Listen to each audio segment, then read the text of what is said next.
안녕하십니까 수험생 여러분. 자, 이번 시간에는 여러분들하고 같이 2015년 기출문제를 풀어보도록 하겠습니다. 자, 우리 문제 61번부터 같이 볼게요. 자, 61번 건축물의 에너지 효율 등급 인증 대상 건축물에 대한 다음 설명 중 가장 적절한 것은 1. 여러 동의 건축물을 인증 신청하는 경우 전체 건물 면적의 과반 비율 이상인 용도시설로 인증을 신청한다. 2. 한 대지 안에 기존 건축물에 별도로 증축하는 경우 인증 대상이 될 수 있다. 3. 인증 신청 시 허가 용도와 사용 용도가 다른 경우 실제 평가는 허가 용도로 한다. 4. 냉방 또는 난방 면적이 1000제곱미터 이하인 업무시설은 인증 대상에서 제외한다. 정답은요? 2번이죠. 그쵸?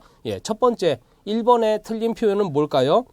여러 동의 건축물을 인증 신청하는 경우 전체 면적에서 과반 비율 이상인 경우에 용도시설로 인정하는 것이 아니고 각 동별로 허가를 받은 단위로서 인정을 합니다.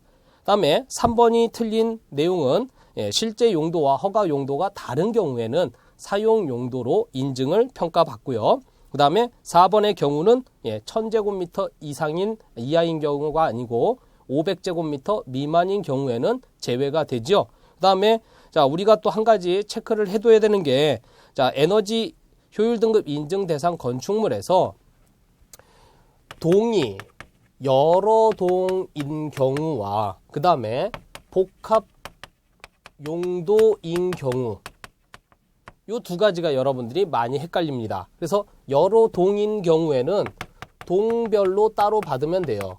그 끝이에요. 근데 복합 용도, 흔히 우리가 주상복합 아파트의 경우 그런 경우에는 용도가 서로 다른 것이 들어가 있습니다. 그러한 경우에는 뭘 따지냐 하면 과반 비율 50% 이상이 되는 시설이 있느냐 없느냐를 가지고 따집니다. 그래서 동별로 된 경우에는 과반 비율을 따지지 않고요. 한 건물 내에서 용도가 복합되어 있는 경우에만 과반 비율을 따집니다. 그래서 61번 문제는 1번이 여러분들이 많이 헷갈릴 텐데요. 정답은 2번이 되겠습니다. 그래서 이러한 내용 잘 기억해 두시면 되겠고, 다음에 62번 문제 보도록 하겠습니다. 자, 62번 건축물 에너지 효율 등급 인증서에 표기되어 있는 내용으로 가장 적절하지 않은 것은 1. 건축물의 설계자, 공사 시공자, 공사 감리자. 2. 인증기관, 운영기관, 유효기관. 3. 냉방, 난방, 급탕, 조명, 환기 부분에 대한 단위 면적당 에너지 요구량. 그 다음에 4번 대상 건축물의 냉방 설비 설치 여부.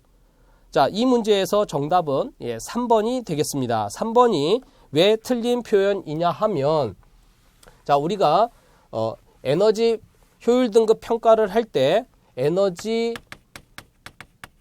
요구량이라고 하는 것을 명기하게 되어 있고요. 그 다음에 에너지 소요량이라고 하는 것을 우리가 명기하게 되어 있습니다. 그래서 여러분들이 배운 내용 중에서 자, 에너지 효율 등급 인증서에 들어가 있는 내용을 약간 상상을 해보면 요 위에 건축물의 개요에 대한 표가 이렇게 들어가 있고요.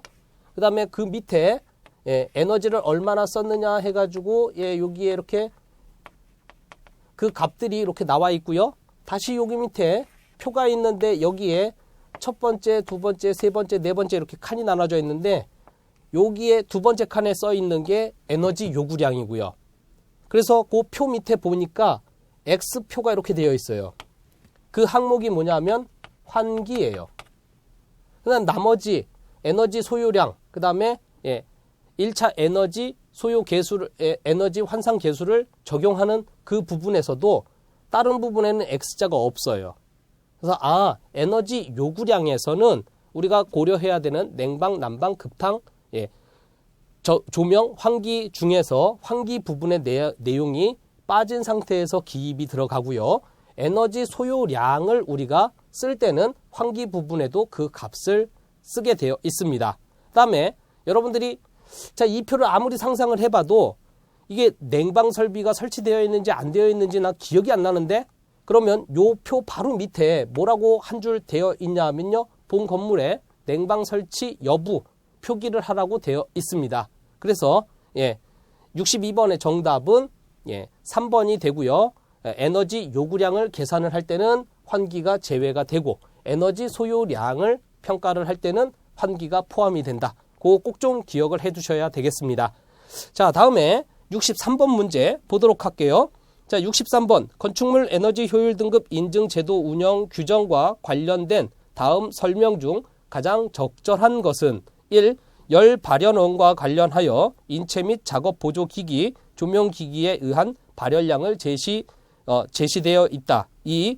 월간 사용 일수는 용도에 관계없이 모두 동일하다. 3. 실내 공기 설정 온도는 용도에 관계없이 냉방 시 26도씨, 난방 시 20도씨로 모두 동일하다. 4. 사용 시간 및 운전 시간은 용도에 관계없이 모두 동일하다. 정답은요? 3번이죠. 그렇죠. 용도와 상관없이 항상 그 값이 일정하게 규정되어 있는 것은 냉난방 설정 온도가 항상 동일하게 규정이 되어 있고요. 자, 1번에 틀린 표현을 살펴보면 열 발연원과 관련돼 가지고 인체 및 작업 보조 기기에 대해서는 고려를 하지만 조명 기기에 대한 내용은 해당 사항이 없고요. 그 다음에 동그라미 2번과 4번에 있는 월간 사용 일수, 그 다음에 사용 시간 및 운전 시간은 건축물의 용도, 그 다음에 제실 인원의 비율에 따라서 그 값이 항상 달라집니다. 그래서 자, 63번의 정답은 3번이 되고요. 자, 다음에 64번 건축물 에너지 효율 등급 인증 기준 및 등급에 관한 설명으로 적절한 것은 1.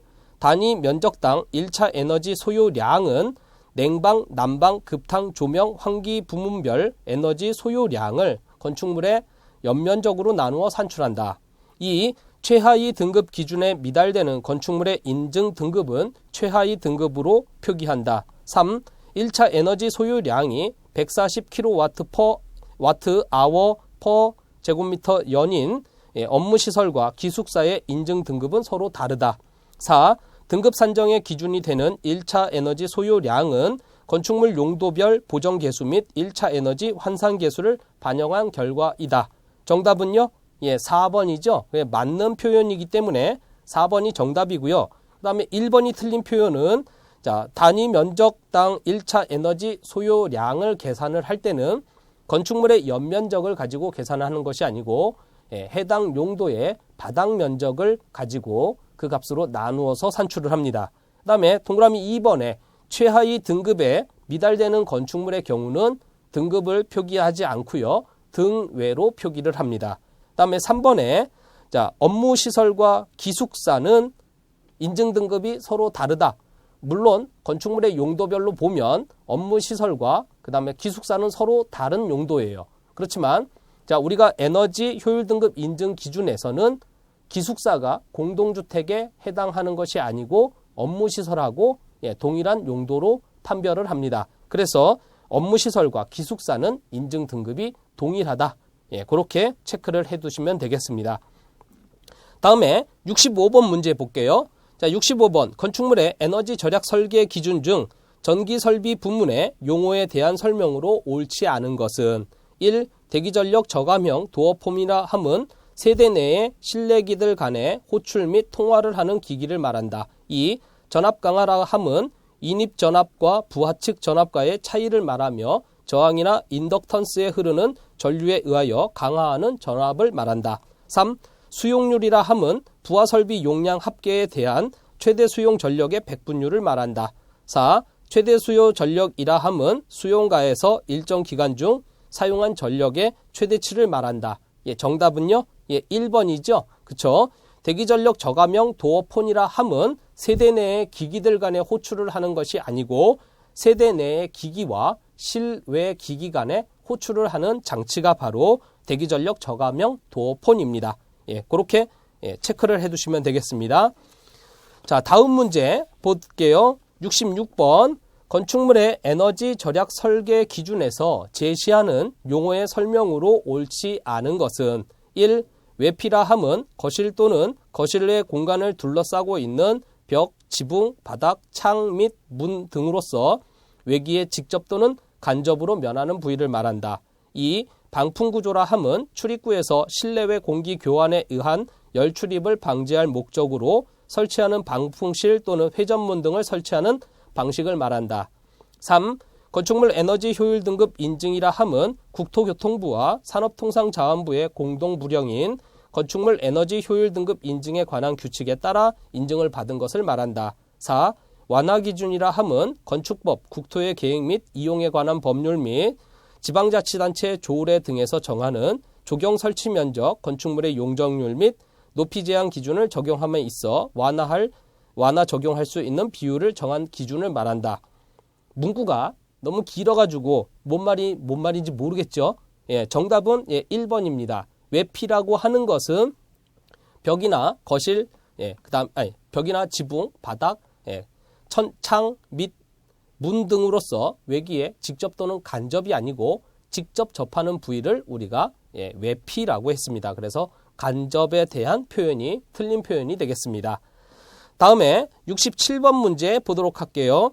자, 건축물의 에너지 절약 설계 기준의 권장사항에 규정된 내용으로 알맞은 것은 문제가 조금 치사합니다. 왜냐하면 어떤 것이 의무사항에 들어가 있고 어떤 것이 권장사항에 들어가 있는지를 물어보는 문제예요. 그래서 권장사항의 내용을 다 알아야만 그 놈의 정체를 파악할 수 있겠죠. 자, 문제 지문을 같이 보면 1. 수평면과 이루는 각이 70도를 초과하는 경사 지붕은 별표 1에 따른 외벽의 열관류율을 적용한다. 2. 열관류율 또는 열관류 저항의 계산 결과는 소수점 셋째짜리로 매짐하여 적합 여부를 판정한다. 3. 외피의 모서리 부분은 열교가 발생하지 않도록 단열재를 연속적으로 설치한다. 4. 방습층의 단부를 통한 투습이 발생하지 않도록 내습성 테이프, 접착제 등으로 기밀하게 마감한다. 정답은 3번이 되겠습니다. 3번의 내용은 권장사항에 들어가 있고요. 건축 부분 권장사항에 들어가 있고 그 다음에 3. 단열 계획에 들어가 있는 내용이에요. 그래서 여러분들이 교재에 찾아보시면 권장사항에 들어가 있는 내용이다라는 것을 알 수가 있고 그러면 나머지 1번, 2번, 3번은요. 다 의무사항에 들어가 있어요. 아 그래서 그래? 그러면 찾아볼까? 해서 찾아보니까 동그라미 2번에 있는 소수점 세 자리에서 반올림 매짐을 한다. 그 내용도 의무사항에 들어가 있습니다. 그래서 요 문제는 살짝 치사한 문제입니다. 그렇지만 여러분들이 2차 실기를 준비를 할 때 권장사항과 의무사항을 구분해서 서술을 해야 되는 문제이기 때문에 그 부분까지도 여러분들이 잘 파악을 해두시면 되겠습니다. 다음에 68번 문제 보도록 하겠습니다. 자, 68번 건축물 에너지 소비 총량제에 대한 다음 설명 중 가장 적절하지 않은 것은 1. 연면적 3,000제곱미터 이상인 교육연구시설은 건축물 에너지 소유량 평가서를 제출하여야 한다. 2. 건축물 에너지 효율 등급 예비 인증서로 건축물 에너지 소유량 평가서를 대체할 수 있다. 3. 건축물의 에너지 소유량은 ISO 13790 등 국제 규격에 따라 난방, 냉방, 급탕, 조명, 환기 부문에 대해 종합적으로 평가한다. 4. 건축물 에너지 소유량 평가서에는 단위 면적당 에너지 요구량, 단위 면적당 에너지 소요량, 단위 면적당 1차 에너지 소요량이 표기된다. 정답은요. 1번이죠. 연면적이 3,000제곱미터인 업무시설에 한해서 에너지 소비 총량제 소요량 평가서를 제출하게 되어 있습니다. 그래서 교육연구시설은 해당 사항이 없다. 체크해 두시면 되겠고요. 다음에 69번 제로 에너지 빌딩 시범 사업으로 지정을 받은 건축물 에너지 효율 등급 1 더블 플러스 등급을 취득하였을 경우 건축물의 에너지 절약 설계 기준에 따라 최대로 받을 수 있는 건축기준 완화 비율은 얼마인가? 1. 8%, 2. 9%, 3. 12%, 4. 15%. 정답은 4번이죠. 15%까지 한정이 되어 있고요. 자, 요거 말고 건축물 에너지 효율 등급 인증 또는 신재생 에너지 사용 건축물의 경우도 인증을 받죠. 그러한 인증들을 다 받았을 때 최대한 완화를 받을 수 있는 한도는 15%까지입니다. 그래서 제로 에너지 빌딩 하고 그다음에 나머지 사항들도 여러분들이 구분해서 잘 기억해 두시면 되겠고요. 다음에 자 70번 문제 보도록 하겠습니다. 다음 그림은 경기도에 신축 중인 공동주택의 단면도를 나타낸다. 바닥 난방을 실시하는 기역 또는 니은 부분에 적용할 단열재의 종류 및 두께로 적절하지 않은 것은 그래서 별표 3에 지역별, 부위별, 단열재 등급별 허용 두께의 적합 여부로 판별하는 문제입니다. 자, 그래서 우리 그림에 나와 있는 공동주택을 같이 한번 살펴보면 좀 일부 부분, 기역 부분과 니은 부분이 기역과 니은이 나와 있는 부분만 좀 확대해서 그려보도록 하겠습니다. 그래서 자 기역 부분하고 니은 부분이 있는 부분을 확대해서 그려보면 여기 이렇게 돼 있고요. 요 밑에 필로티로 된 기둥이 있습니다. 그리고 자 기역이 어딘가 하고 봤더니 이 부분이 기역 부분이고요. 그 다음에 필로티 기둥 위에 있는 요 부분이 니은입니다. 그래서 기역 부분은 2층하고 1층하고 중간에 껴있는 층간 바닥이 되고요. 그 다음에 니은 부분은 우리 집 밑에 보니까 허공이에요. 그러니까 외기와 직접 접하는 부위죠. 그래서 최하층의 바닥인데 외기와 직접 면하는 부위입니다. 그래서 거기에 적용이 되는 단열재 등급하고 그 다음에 두께가 어느 것이 틀린 것이냐 그거 찾는 문제예요. 그래서 자 일단 자 층간 바닥에 적용이 되는 단열재의 등급별 두께를 따져서 보면 단열재의 등급 가등급, 나등급, 다등급, 라등급이 있습니다. 그래서 가등급의 두께는 30mm 이상이 돼야 되고 숫자만 적을게요. 나등급에는 35mm 이상이 돼야 되고 다등급에게는 45, 그 다음에 라등급은 50mm 정도 돼야 되고요. 그 다음에 최하층에 직접 접하는 부위에 단열재 등급별 두께를 살펴보면 최하층의 경우는 140mm 이상 가등급이고요. 그 다음에 나등급의 경우는 165mm, 그 다음에 다등급의 경우는 190mm, 그 다음에 라등급의 경우는 210mm입니다. 그래서 요거 놓고 여러분들이 푸셔야 되는데 단열재 두께는 알겠어요. 근데 어떤 단열재의 종류가 어떤 등급에 해당이 되는지 그게 참 헷갈리는 부분이에요. 그래서 자, 그 문제 같이 보시면 일단 자, 동그라미 1번에 비드법 보온판 2종 1호 두께 35mm 그게 기역번에 들어가는 부분입니다. 그래서 가등급에 해당하는 부분이고 그 다음에 두께가 30mm 이상이니까 맞는 거고요. 자, 2번에도 보면 비드법 보온판 1종 요거는 나등급에 속하는 애인데 두께가 35mm 이상 그러니까 나등급 35mm 이상 적합한 거고요. 그 다음에 동그라미 3번에 니은번 비드법 보온판 2종 가등급에 속하는 애고 두께가 140mm 이상 그러니까 맞는 표현이고 그 다음에 4번에 비드법 보온판 1종 나등급에 해당하는 애입니다. 나등급 165mm 이상이 돼야 되죠. 그래서 정답은 4번이 됩니다. 그래서 요 등급별로 두께는 알겠는데 비드법 보온판 1종과 2종이 가등급인지 나등급인지 헷갈려요. 그래서 그거까지 같이 정리를 해두시면 비드법 보온판 1종은 나등급에 해당이 됩니다. 그래서 1종, 1호, 2호, 3호 다 나등급에 속하는 거고 비드법 보온판 2종은 가등급에 속하는 애들입니다. 그래서 2종, 1호, 2호, 3호는 다 가등급에 속합니다. 그래서 비드법 보온판의 등급을 여러분들이 좀 기억해 두셔야 되고 그 다음에 두께까지 여러분들이 체크를 해 두셔야 됩니다. 그러한 내용이었구나. 조금 어려운 문제죠. 다 외워야 돼요. 그래서 이 문제의 경우는 조금 여러분들이 많이 외우셔야 되는 것이 포함되어 있기 때문에 잘 좀 체크를 해 두시면 되겠습니다. 다음에 71번 문제 같이 보도록 하겠습니다. 다음은 장비 일람표의 일부이다. 이 중 온수 흡수식 냉동기의 COP는 약 얼마인가? 그래서 표에 보니까 용도는 냉방용이고요. 형식은 흡수식 냉동기로 되어 있습니다. 그 다음에 용량과 냉수 온도와 유량, 그 다음에 온수 온도와 유량 주어졌어요. 그래서 우리가 냉동기에 COP를 계산하는 방법은 두 가지가 있죠. 첫 번째는 엔탈피를 주어졌을 때 엔탈피를 가지고 계산하는 방법이 있고요.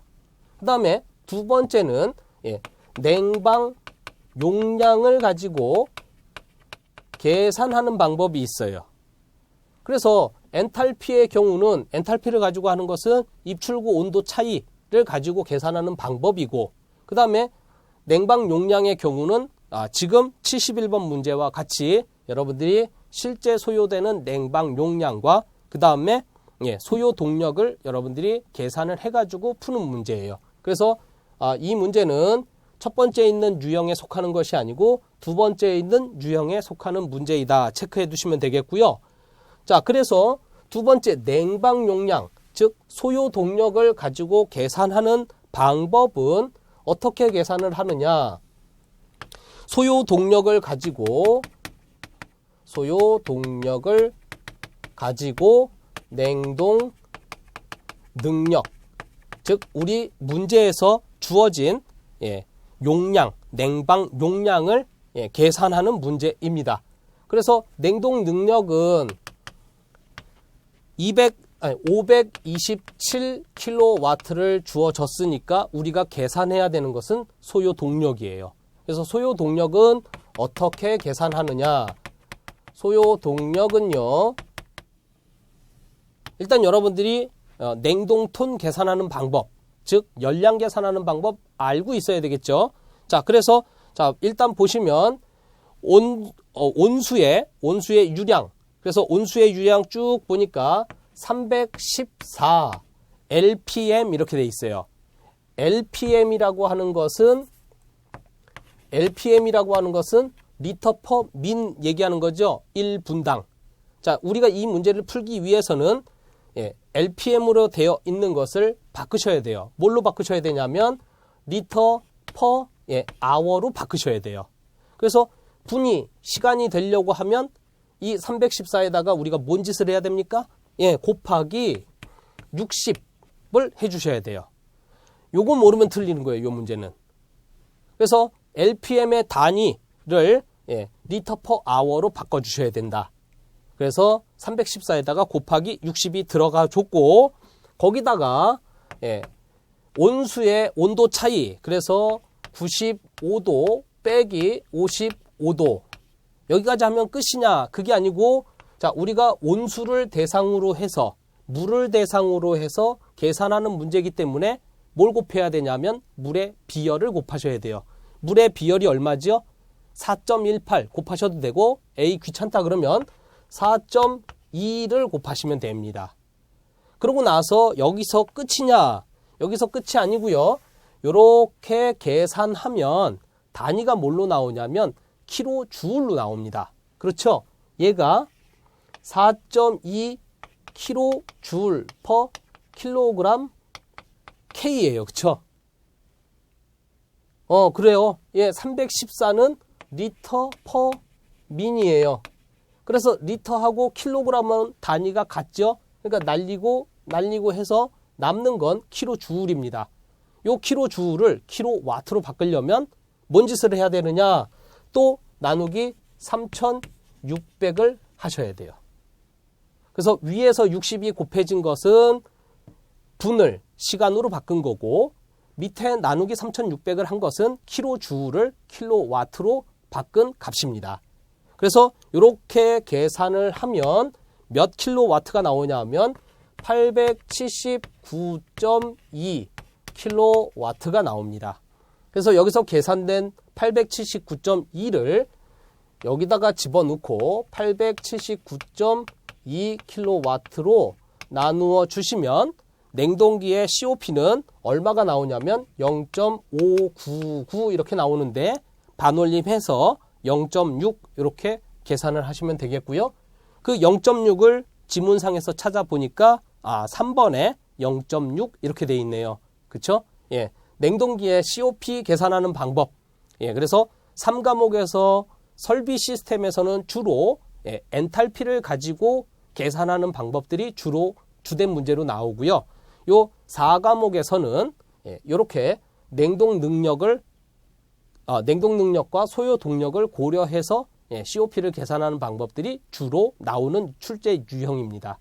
그래서 요 문제도 여러분들이 잘 체크를 해두시면 되겠습니다. 자, 다음에 72번 문제 넘어가도록 하겠습니다. 자, 72번. 자, 충청북도 보은군에 위치한 바닥 난방을 실시하는 공동주택에 대하여 다음의 건축 부위에 대한 법적 열관료율 허용치가 큰 것부터 순서대로 나열한 것은 기억번 외기에 직접 면하는 최하층 거실의 바닥, 니은 외기에 간접 면하는 최하층 거실의 바닥, 디귿 외기에 직접 면하는 거실의 외벽, 라 리을 외기에 간접 면하는 최상층의 거실의 지붕.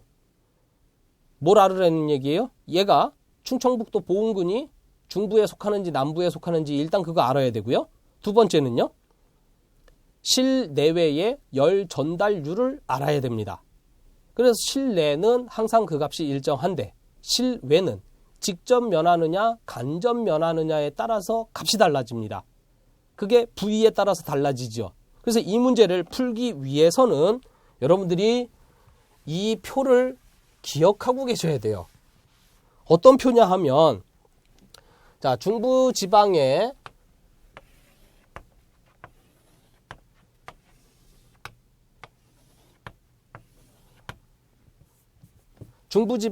각 부위에 따라서 열 전달률을 어떻게 규정하고 있느냐 그 내용을 알아야 된다 그 얘기입니다.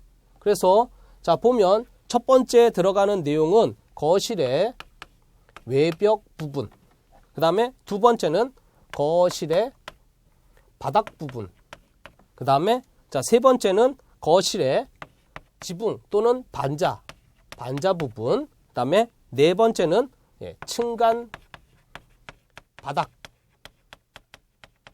이렇게 네 가지로 규정이 되어 있고요. 여기 첫 번째 칸에는 실내의 열 전달률 하고 이쪽 두 번째는 실외의 열 전달률인데 그것이 간접 면하느냐 직접 면하느냐 요거 체크해 두셔야 돼요. 그래서 거실의 외벽에 실내의 열 전달률은 0.11, 그 다음에 거실 바닥의 실내 부분은 0.086, 그 다음에 거실의 반자 부분도 마찬가지로 0.086, 그 다음에 층간 바닥도 0.086 이렇게 규정이 되어 있고요. 그 다음에 실외에 간접 면하는 부위의 거실 외벽은 실외의 열 전달률을 0.11, 그 다음에 직접 면하는 부분은 0.043, 그 다음에 거실의 바닥 부분은 간접 면하는 경우에는 0.15, 그 다음에 직접 면하는 경우에는 0.043, 그 다음에 거실의 반자 부분 간접 면하는 부분은 0.086, 그 다음에 직접 면하는 부분은 0.043, 그 다음에 층간 바닥 부분은 어차피 직접 면하는 부위, 간접 면하는 부위가 없기 때문에 그 값이 없습니다. 그러니까 여러분들이 요 표를 알아야 풀 수 있다 그 얘기예요. 아이고, 이거 언제 다 외워, 그죠?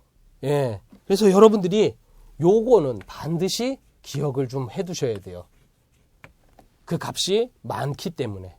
이거 가지고 열 관료율 계산하는 거예요. 그래서 자 동그라미 기억번에 외기에 직접 면하는 최하층의 거실의 바닥 어떻게 구합니까? 외기에 직접 면하는 최하층의 거실의 바닥.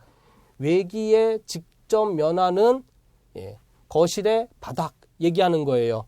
그래서 실내의 열 전달률 RI 더하기 실외의 열 전달률 RO를 더해야 됩니다. 그래서 실내의 열 전달률 0.086 더하기 실외의 직접 면하는 부위니까 직접 면하는 부위의 값을 보니까 0.043. 그래서 이걸 더해가지고 이 더한 값을 가지고 1을 나누어 주시면 그래서 0.086 더하기 0.043 이렇게 더해서 1을 나누어 주시면 이 값이 얼마가 나오냐면 제가 계산해 보니까 0.230이 나옵니다. 230. 똑같은 방법으로 니은번 계산을 해보시면 0.35가 나오고요. 그 다음에 똑같은 방법으로 디귿번 계산하면 0.27, 그 다음에 리을번은 0.26이 나옵니다. 그래서 이렇게 계산된 값에서 큰 순서부터 나열을 하니까 니은, 디귿, 리을, 기역순으로 그 값이 나열이 됩니다. 그래서 정답은 2번이 되겠습니다. 그래서 이 문제를 풀기 위해선 이 표를 여러분들이 반드시 기억해야 된다.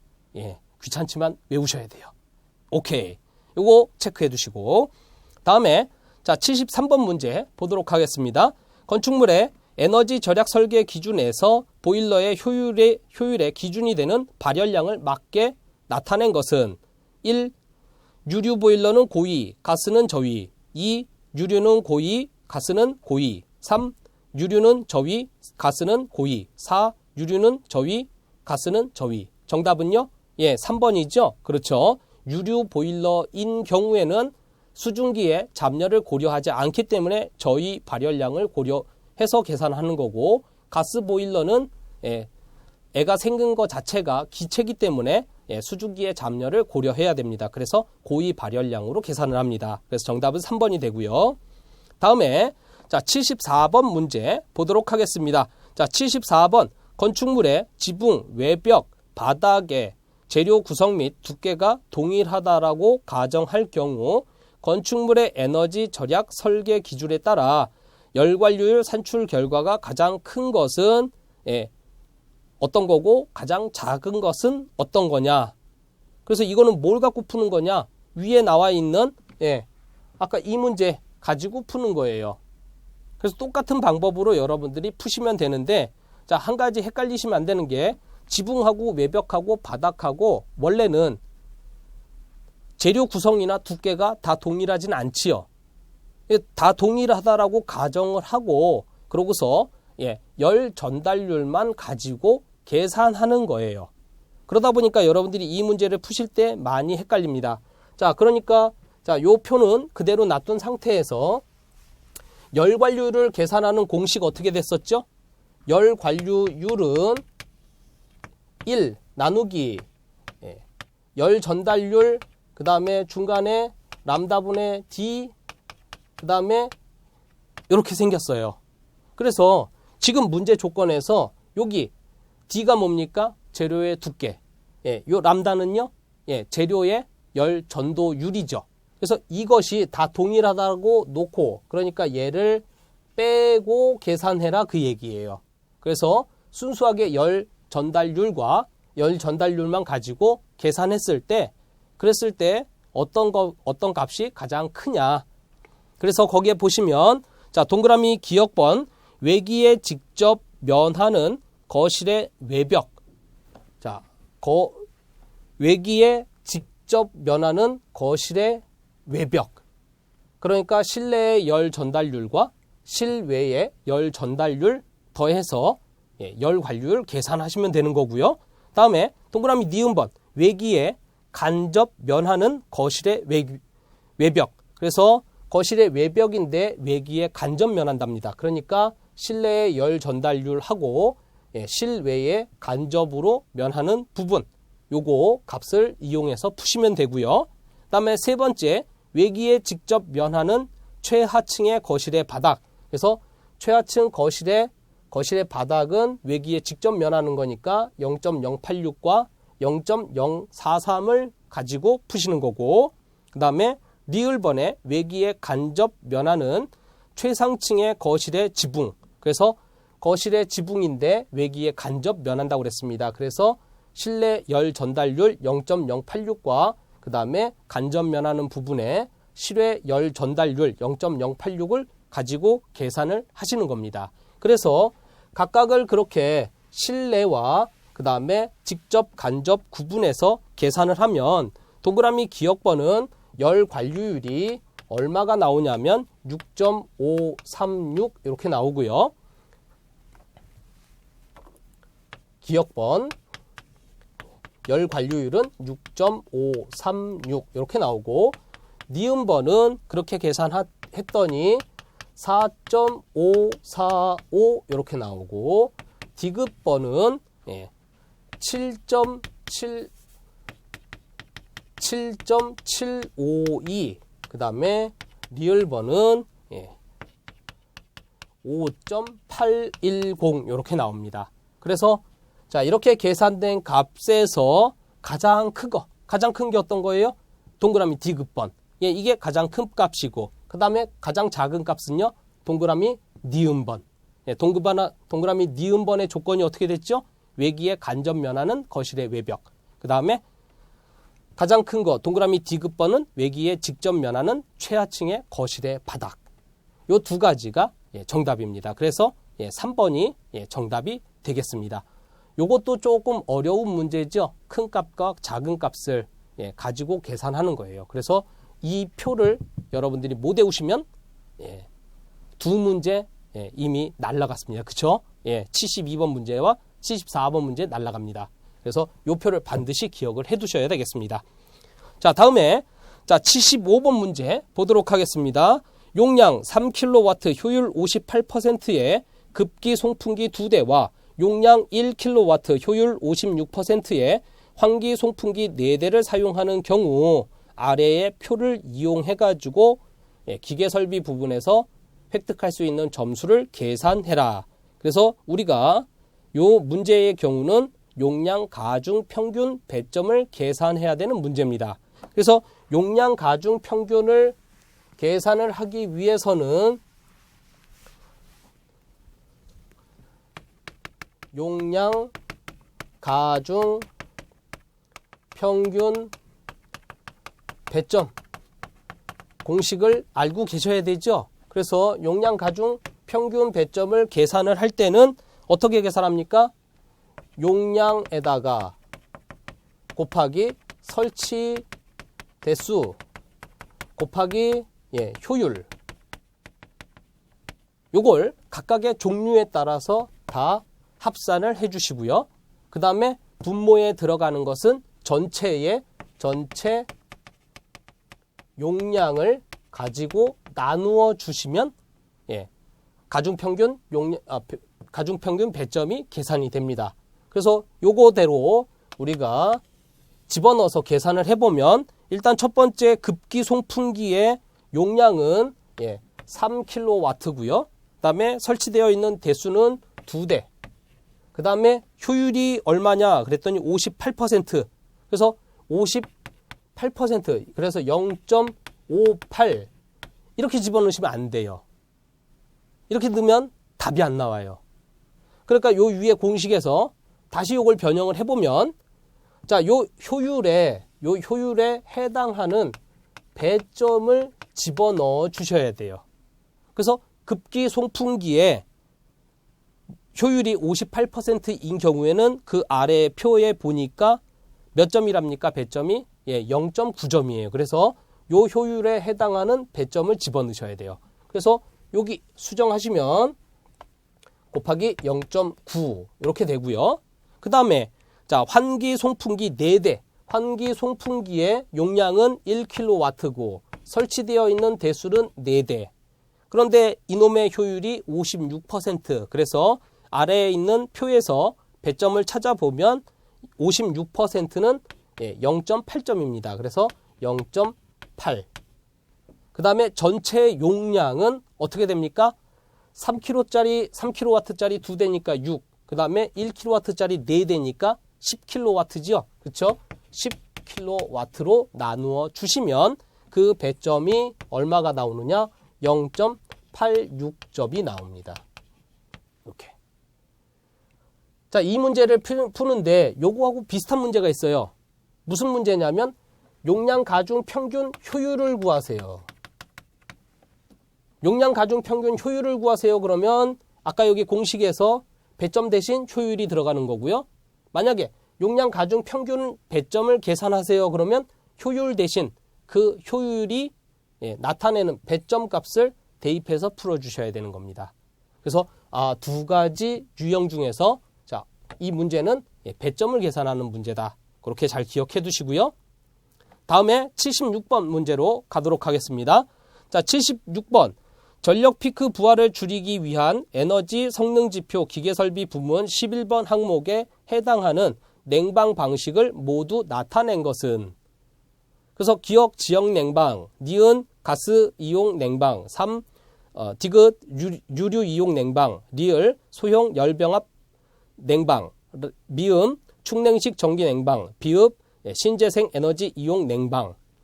이거 다 뭔데요? 기계설비 부분 11번 항목이 뭔데요?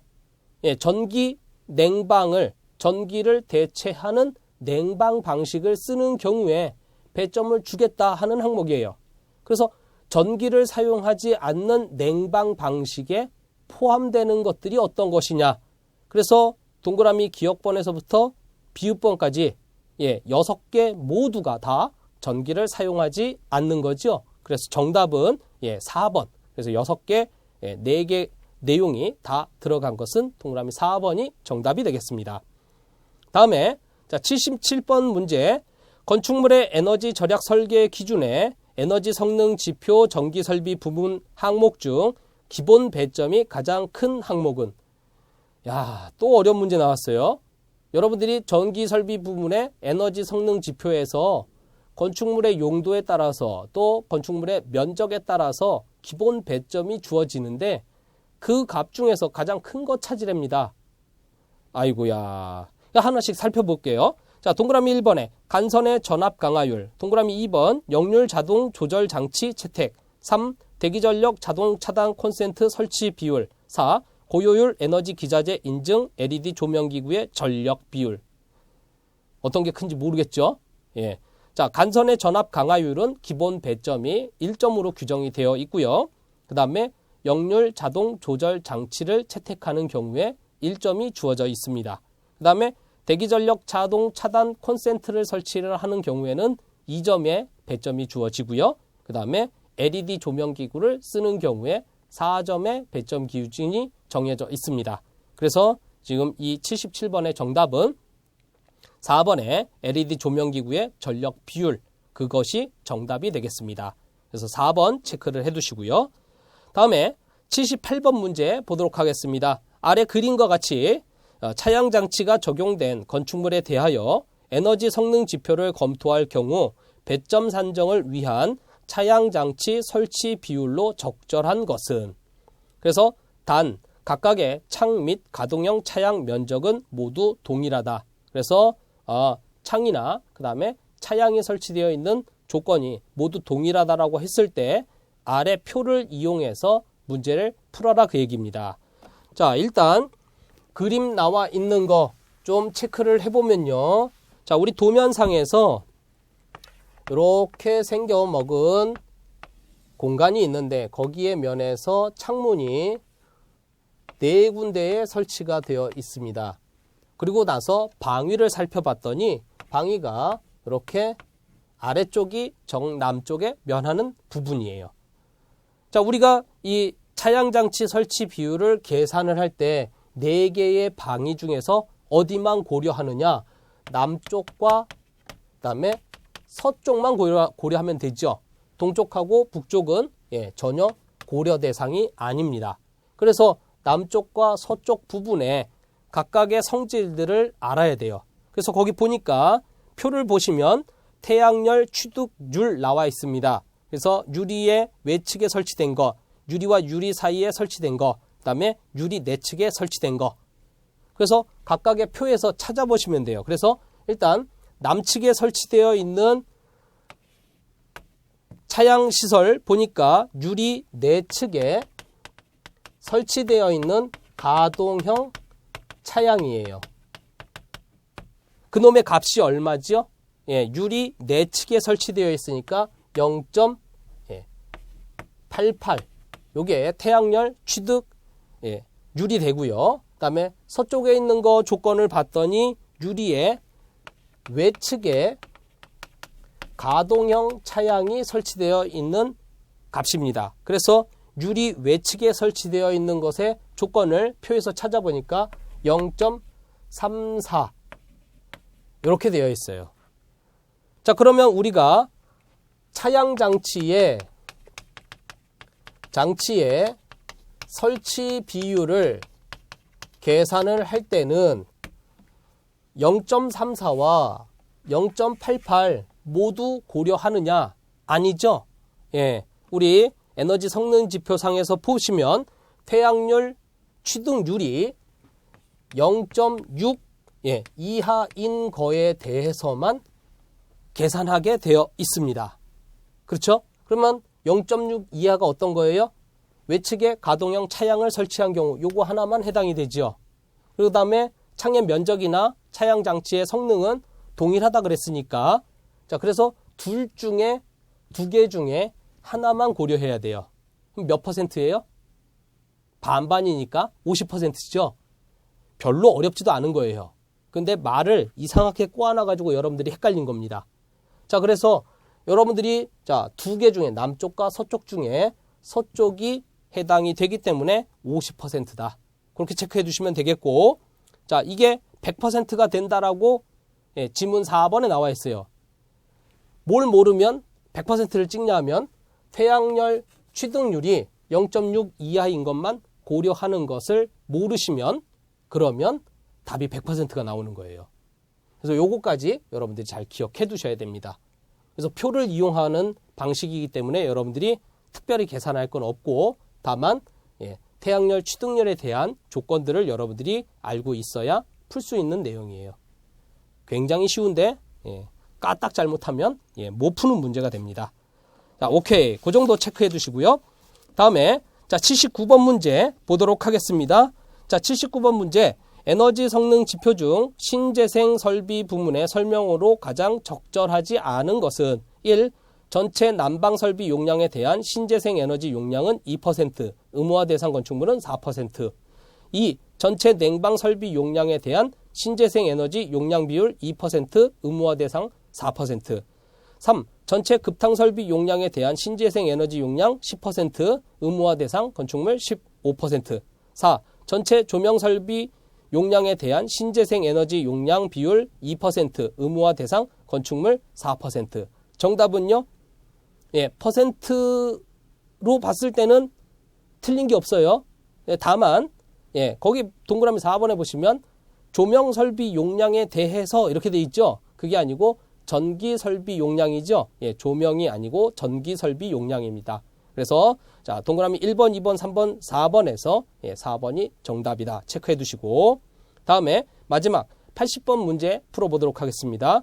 건축물의 거실에 설치되는 콘센트 현황이 아래 표와 같을 때 에너지 성능 지표에 대기전력 자동 차단 콘센트 적용 배점은 몇 점이냐. 그래서 표를 보니까 회의실, 그 다음에 휴게실, 업무 공간에 대해서 각각의 콘센트의 개수들이 나와 있습니다. 그래서 자, 회의실에, 그 다음에 휴게실에, 그 다음에 업무 공간, 거기에 대기전력 저감 우수 제품이 미적용된 거 보니까 회의실에는 하나도 없고, 휴게실에는 10개가 설치되어 있고, 업무 공간에는 하나도 없고, 그 다음에 대기전력 저감 우수 제품이 적용된 경우 거기 보니까 우수 제품은 회의실에 20개, 그 다음에 휴게실에 없고, 그 다음에 업무 공간에 30개, 그 다음에 기타 일반형 콘센트가 20개, 10개, 30개 이렇게 설치되어 있습니다. 이렇게 설치되어 있는 비율 중에서 대기전력 자동 차단 콘센트가 몇 퍼센트 설치되어 있느냐, 그거에 따라서 여러분들이 배점을 찾는 겁니다. 자, 그래서 전체 개수는 몇 개입니까? 여기 나와 있는 숫자 다 더하시면 돼요. 10 더하기 20 더하기 30, 10 더하기 20 더하기 30. 그래서 60개 곱하기 2, 그러니까 전체는 120개의 콘센트가 설치가 되어 있고요. 그 중에서 대기전력 차단 콘센트는 몇 개가 설치되어 있습니까? 우수 제품이 적용된 것만 보시면 되니까 요 항목만 보시면 됩니다. 그래서 20개에 30개, 그래서 총 50개가 설치되어 있어요. 그래서 자, 50 설치 비율을 계산을 하시면 설치 비율은 120개 중에서 50개가 설치가 되어 있으니까 몇 퍼센트입니까? 41.67%입니다. 그래서 41.67 찾았더니 눈 씻고 찾아봐도 지문에 없어요. 그렇죠? 왜? 이 설치 비율을 가지고 배점을 여러분들이 알고 있느냐. 그래서 여러분들이 에너지 성능 지표 전기 부문에서 이 대기전력 자동 차단 콘센트의 배점을 기억하고 계셔야 됩니다. 그래서 그걸 다시 한번 정리를 하면, 자, 여기다가 제가 표를 그리도록 하겠습니다. 그래서 대기전력 자동 차단 콘센트를 설치하는 경우에